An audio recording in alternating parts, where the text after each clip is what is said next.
I'd like to now welcome Sharon Owens and Philip Shearer to the stand. Sharon and Philip both work for the EPA. Sharon Owens has worked in the public sector for many years and in roles stretching across legal, organisational management, waste policy, litter programs, and now manages the asbestos coordination team in the New South Wales EPA.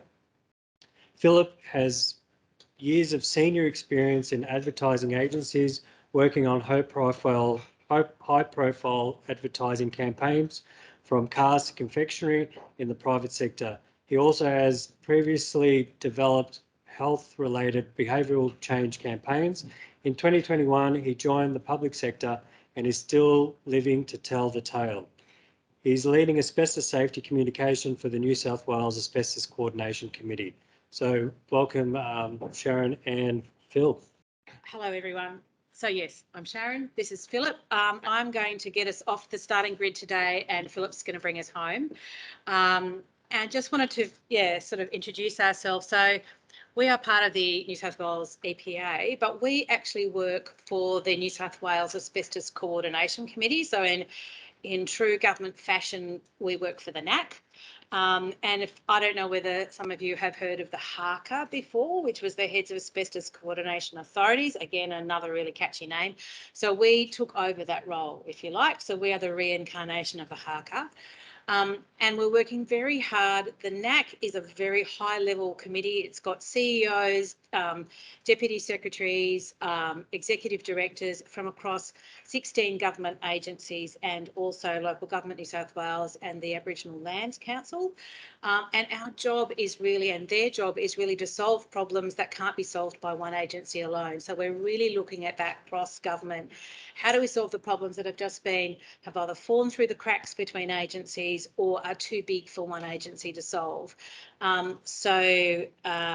This work that we're talking about today is part of that, which is asbestos awareness. The NAC has made asbestos awareness, improving asbestos awareness, a really key priority for them in this document called Setting the Direction, which is published on the new asbestos.nsw.gov.au website. It's intended as a one-stop shop for the community and as a reference point for councils and, for people that you're talking with as well, if you want to get the basic information about asbestos, how to be safe.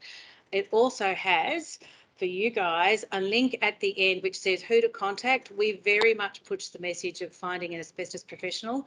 So there are links to all SafeWorks list of licensed asbestos removalists and assessors on our website as well. So I'm just flagging that for you in terms of moving forward for your comms and for and for pushing that out as well. So if you need a one-stop shop that you can refer people to, then use the asbestos.nsw.gov.au website. Okay, so we're going to talk to you today about our new asbestos awareness campaign, why we're doing it, who are we targeting, and most importantly, why you are absolutely critical to our messages. And you'll see why, as Philip takes you through the campaign today, that you and your profession are front and centre. We are pushing the New South Wales community to you. You need to be, and so you have this absolutely critical role. And we're very excited that we can work with your agency, your organisation and your individual organisations as we move forward. This is going to be a multi-year campaign. This is not a flash in the pan. So this is a relationship that we are really keen to develop and to hear from you about what works, what doesn't, and what you need to basically improve the asbestos safety outcomes of all the people that you work with and that you service. Okay, so we're just doing that one. Look at that. Okay, it works. The asbestos waste journey. So we, of course, have done a whole lot of social research to understand attitudes and behaviours of the New South Wales community. And we've identified many points of intervention. And really what we are doing at this point in time is focusing on this phase of our journey. So what we actually found, we'll take you through some of the key elements of the social research, and we can also share if you're interested. The social research is on our web pages, and there's this very nice little summary as well of the research. It's absolutely fascinating about what people think, feel and do. So what people say, as you're probably aware, is not necessarily what they do, and what they do under stress when they've just found asbestos is also not necessarily the best thing. So we're focusing on that pre-awareness and awareness phase, because what we know is that people don't even know what they don't know. So our campaign will target people most at risk. And I know you're probably aware of all of these figures, but most of the people that we talk to, in fact, don't know this. So we say that there are over 4,000 deaths from asbestos-related disease across Australia. So that's over 3 times the national road toll. Good news is the national road toll has been coming down over many, many years. Bad news is that deaths from asbestos haven't really. And what we know are that the fastest growing group within those death statistics of people who are affected by asbestos-related disease are in fact the you and me's of the world. When I say you and me's, I'm talking about homeowners, not you in your professional space. So it's renovators, it's home handy people, it's tradies. The death statistics show that that group is actually growing. So that's why we want to focus on all of those groups as the most highest risk at this point in time. An estimated 1 in 3 homes contain asbestos and 1 in 5 renovations. So people are coming across asbestos in the residential setting often, and they often don't know about it, or they do it, or when they do know about it, it's halfway through when the bills are already mounting up and they do silly and unsafe things. So our at-risk groups involve home improvers. So, effectively today's DIY culture has shaped the common belief that you can do anything, and we know that sites like Pinterest and YouTube, and that's where people go to get their information, which is great, but it's not necessarily the safest information on there. And we also know for tradespeople that the line we use is they're overconfident and undertrained. So again, people have worked a long time at getting expertise in doing what they do really well, whether they're roofers or builders or carpenters or electricians, but 59% of them have actually had no formal training in asbestos. And of the group that have been trained, about half of them haven't been trained in the last 5 years. So there's a huge gap there of people who need that awareness and who need training. And that's obviously not something that's broader than an awareness campaign can solve. But nevertheless, at this starting point, we need to focus on tradies to get them at least in the picture and in the conversation. And the last group are handy people. So they're people who have got access to a good set of tools. They're the helpers. They come around on the weekend. We've all used them. We've all put on the lunches for them and given them a slab of beer or whatever it is, tickets to whatever, to say thank you. Those people too are right in the firing line in terms of asbestos risk. And what will often happen is that they're not particularly well understood about asbestos, and because they're coming over for a weekend and they want to help you solve the problem, their first job is to help you solve that problem. And if that means, and so if asbestos gets in the way of that, they won't necessarily treat that with the respect that it deserves. So I think I've probably, so almost half consider for DIY home improvers that they can complete themselves before hiring a professional.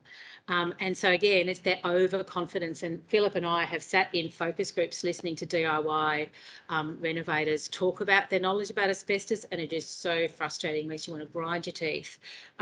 Because again, it's like, I know that, I know that, I know that. So we need to break through that mindset of, I know. But when you say things like 3,000 building products have got asbestos in them, and every house and 1 in 3 houses before 1990 we think has asbestos in it, then they go, oh, So how do we break through that hard shell of, I know, I can do it. I've done it before. I can do it again. That's what we have to do. And we also know that that when they do find asbestos and it's risky, then they'll try and get rid of it as quickly as possible. No one wants asbestos in their property. They'll get rid of it as quickly as possible, and they'll take risks in doing so. As I said, I've been through this slide. Tradespeople really aren't very well trained, and again, their job is they want to do the right thing by their client.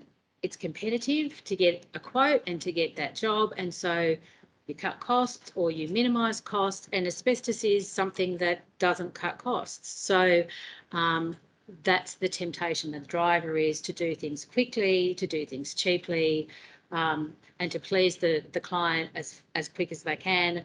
And so asbestos doesn't fit into that picture particularly comfortably. I've already talked about handy people. People are likely to play down the seriousness of a situation or even ignore it because their job is to help you get done what you need to get done on a weekend. I remember sitting in a focus group and a conversation in Dubbo where people kind of said, yeah, we don't start doing work in our house until Sunday afternoon after we've had a slab of beer. So it's and they get all their friends around and it's really fun to knock down that wall. And then they come up on Monday morning and they actually said, well, we kind of figured out afterwards it wasn't such a good idea to do it that way. But that's the context in which all of this stuff happens. So how can we break into that space? How can we break into that space and start to change the social norms? So our campaign really, really, really needs you. And as you'll see from what Philip's going to talk about, he's going to take you through the campaign and the message. You're on the front line. You are. So what we are saying in this campaign is get an asbestos professional. So we're directing people to you in the profession. Can I just have a quick understanding of, and I know we've talked to John offline about this too, but how many of you deal with clients in the residential space as part of your business? Do any of you guys deal with, and women deal with? So a few of you. Okay, fantastic. So what we are going to be doing is directing people to you. And what we need you to be is ready to take those calls and ready to have that conversation with people who may not have thought about asbestos before. It's your time to shine, and we are here. So again, the conversation is at the beginning. So we are here over a multi-year period. We've got funding for multi-year to do asbestos awareness materials and asbestos awareness campaigns. We want to work with you to help you service those people most at risk.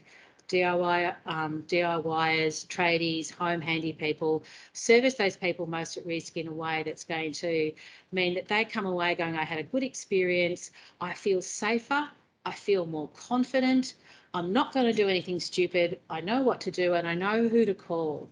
And so that first interaction that you have with somebody on the phone saying, effectively, I think I should be thinking about asbestos, is going to really influence the way they deal with that material going forward for years and years and years. So when they first have that conversation with you, you are the voice of reason, you are the voice of safety, you are the voice of legality. We're here to help you have those conversations well. So we would love to hear back from you about what you need to continue those good messages going forward. And now I'm going to hand over to Philip, who's going to take you through what we're actually going to do. Thank you very much. In my sort of short journey in learning about asbestos, probably the thing that I've learned the most is that it's very complicated. And of course, the job of communications is to try and simplify things as much as we can. And of those three audiences, they are very different. Some of them come from a place of overconfidence. They think they know everything. Yeah, I know that. I know that. I know what asbestos looks like, and they don't. So we have to kind of break that. Others come from just ignorance because they just don't really think about the subject at all. And then others, like the tradespeople, come from an area of pressure to get the job done, pressure to not stop things, pressure to not have the budgets blow out. And so we said we were going to kind of start at the front end of the asbestos journey. And the simplified message is around preparation. So if we can get people to prepare beforehand, to anticipate the possibility that they might encounter asbestos, then they're much more likely to take some actions that are safe and get to a better outcome. So we're focusing at the front end. Preparation is our message, and we think that way we'll get all of those audiences into a sort of common thread, if you like, of action. So our campaign message of preparation is to be asbestos ready. The thought that your best defense against the dangers of asbestos is preparation. So you may have seen that theme in the National Asbestos Awareness Week campaign that AHCA did. Our journey to this campaign was in fact to look at the existing work, develop some work as alternatives, see which one was the most effective, and then build from there. So through that journey, we looked at the work that ran in November, and we learned that campaign, which you may see, this is some work from the Asbestos Awareness Week campaign. It had some really good themes in there. Some of those headlines you're going to see us consistently using. The thought that asbestos is in 1 in 3 homes really does stop people and make them think. The idea that it can be anywhere in homes built before 1990 is another really good message. The important thing, I think, for us in the way that we've crafted the communications, though, is to make sure that those themes stop you, but then we give people action. And this is the action and where everyone in this room will come in, as you'll see. One of the most significant assets that we're going to launch, and we're actually launching it this Easter. So on Good Friday, we're asking our partners to share this video to start us off. And it's a short video that gives you those 3 action steps, and then I'll explain a little bit more. So hopefully if I play this, it will. DIY, be asbestos ready in 3 easy steps. Think it. Sorry, that's me. Do that again, shall we?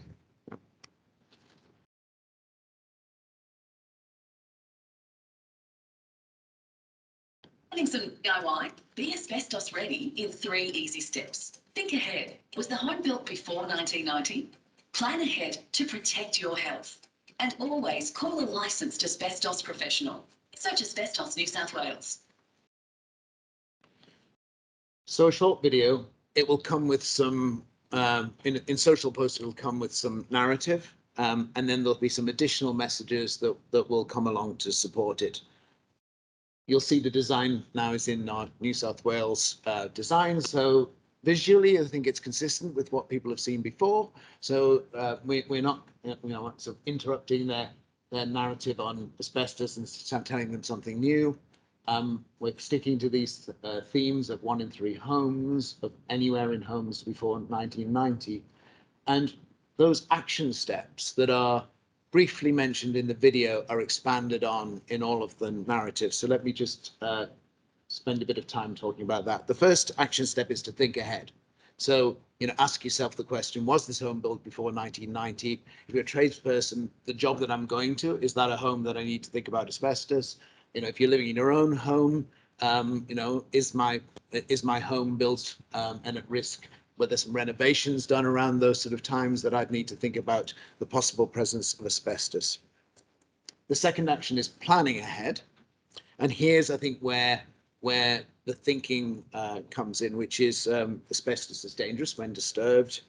You shouldn't remove asbestos yourself, and we're being quite unequivocal about that. We're directing people to say you shouldn't be removing asbestos yourself. It's a health risk. Plan ahead will avoid delays and cost blowouts. So again, giving people good rational reasons why they should think about this beforehand and not have the unexpected surprise of encountering asbestos during a job. And then the third thing, get a professional. Always use a licensed professional. They'll provide advice and help you to proceed safely. And so you can see this is where you guys come in. We're targeting tradespeople as well. And so there'll be some dedicated work in channels where tradespeople will see. And the message for them is that if you're not experienced with asbestos, you need to contact someone who is. Again, this is where you guys come in. And then once that Easter campaign has got us going, then we move into a paid campaign during May and June.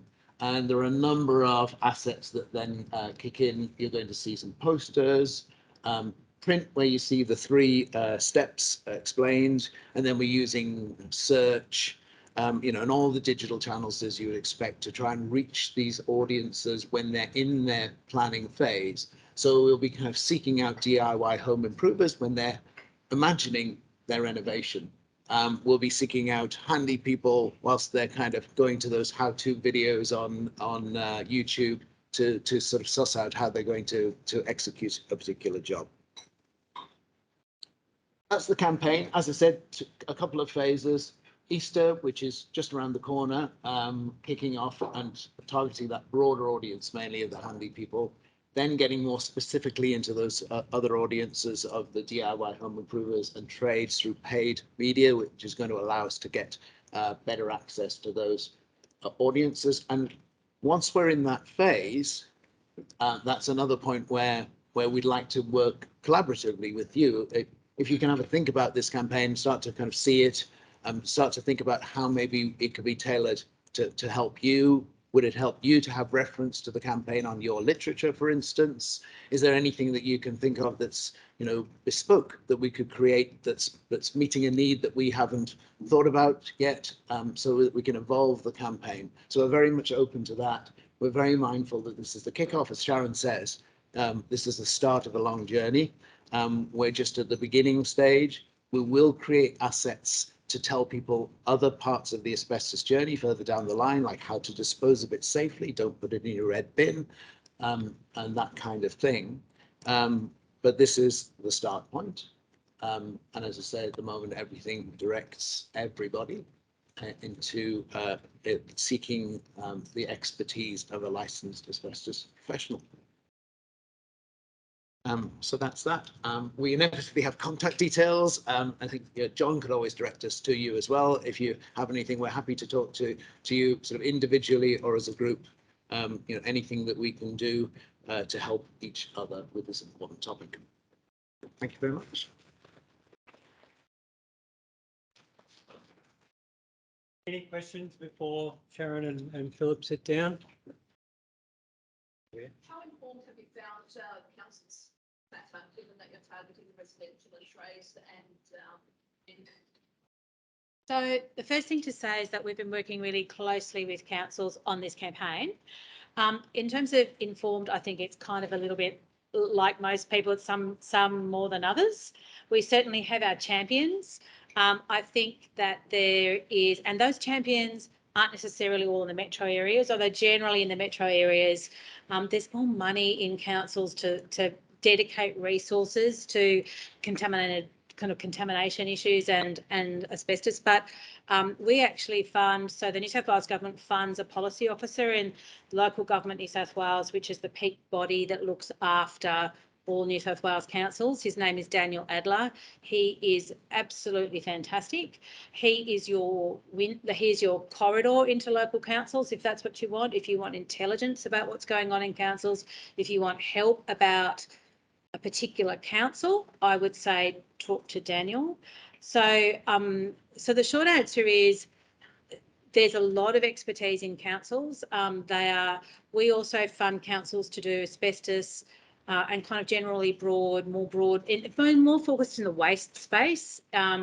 We have been funding councils for many years to build their capacity and their knowledge in waste. We have funded things like regional waste groups to run asbestos household kits. So for example, in the northeast, which has been obviously being really slammed at the moment, that we have funded them to run asbestos education, and they give away packs to householders with information about how to remove asbestos safely with the safety equipment, with a P2 mask, that kind of stuff. So we've done all kinds of things in that space. There's the model asbestos policy. I don't know whether you know that, but that basically runs through all of council's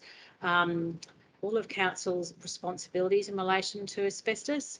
And there's also a conference in May that's been run by the Blue Mountain City Council in partnership with AHCA, which is focusing on local government as well. So it's a very active space. So if you want help in that space, come and talk to us.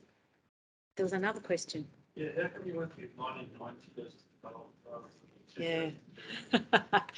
It's so we know that asbestos manufacturing stopped in Australia in 1987, but we know that there were stockpiles that were being used, and so 1990s. There's science to it, but not a huge amount of science. It was kind of, we knew that asbestos materials were being used up to a certain point. So 1990 is a conservative, if you like, date. And what AHCA has been working with across Australia is trying to get people to use that date, not the 1987 date, and get a standard kind of communication message out there. So it's really because of those stockpile issues, even though we know manufacturing stopped in 87. I think the point was more that there's risk of something doesn't through. So yeah, so those imported products. So there is still imported products actually coming in, as you know, in all kinds of things, from bee smokers to vermiculite to ferries and such like. So that the border force and the importation kind of parts of government are still active in chasing through and testing those. So yeah, that's always going to happen, but in the residential space which is really in that sort of built environment space, in the residential space, that 1990 is that's the message that's now being used across Australia. That's the cutoff that we're saying. And if you want to talk more about importation, then George is here from AHCA. You can bend her ear. Just a quick one. So is all the campaign material sending people to the asbestos.nsw.gov.au website? That's right. And I think you were talking about, is there an area in that website that will direct people to a professional, and is that linked to the work cover or the? Yes, absolutely. All right, I should have, yes, yeah, exactly. I should have mentioned that. So thank you.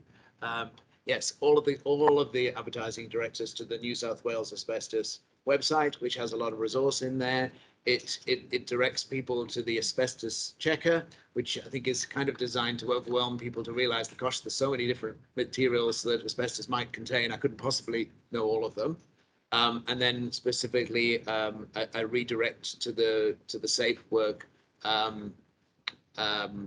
portal that provides your nearest licensed asbestos assessor.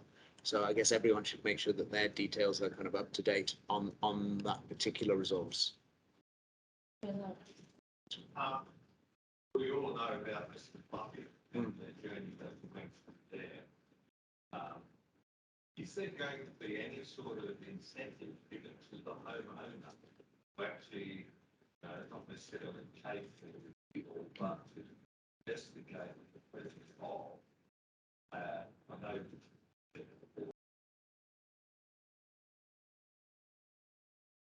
Is there going to be any sort of incentive? Because it does cost money.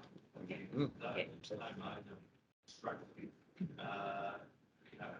The cost, people, the renos, and then somebody else coming along and charge that cost. Yeah. And that's why we probably saw only one hand where people, just, the general audience here don't get involved in it.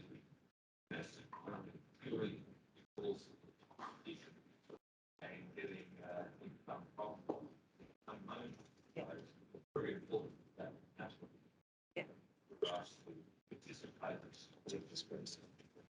So I think Sharon will talk about incentives and the like, because she's a greater expert than that. But from a communications perspective, one of the things that we're trying to kind of build into our narrative is the idea that if you're if you're prepared beforehand, you know, you'll save the expense of the cost blowout where work stops, and you know, and your costs just go through the roof. So it's trying to kind of it's acknowledging the fact that it's expensive and it costs money, but trying to offer at least a kind of value equation there, that it's better to know beforehand than to find out in the moment. I applaud you.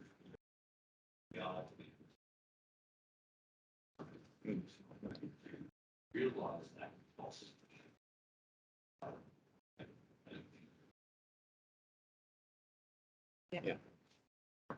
I think we're eating the elephant one toe at a time in relation to this. There is no question that an integrated kind of response is where we would like to be in terms of the residential space, and that involves awareness.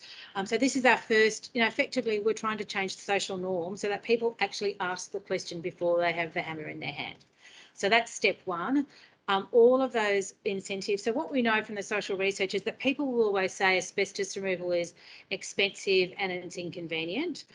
And those are from people who are actually, like, it's almost like a knee-jerk response. And where actually people say that without actually knowing how expensive it is.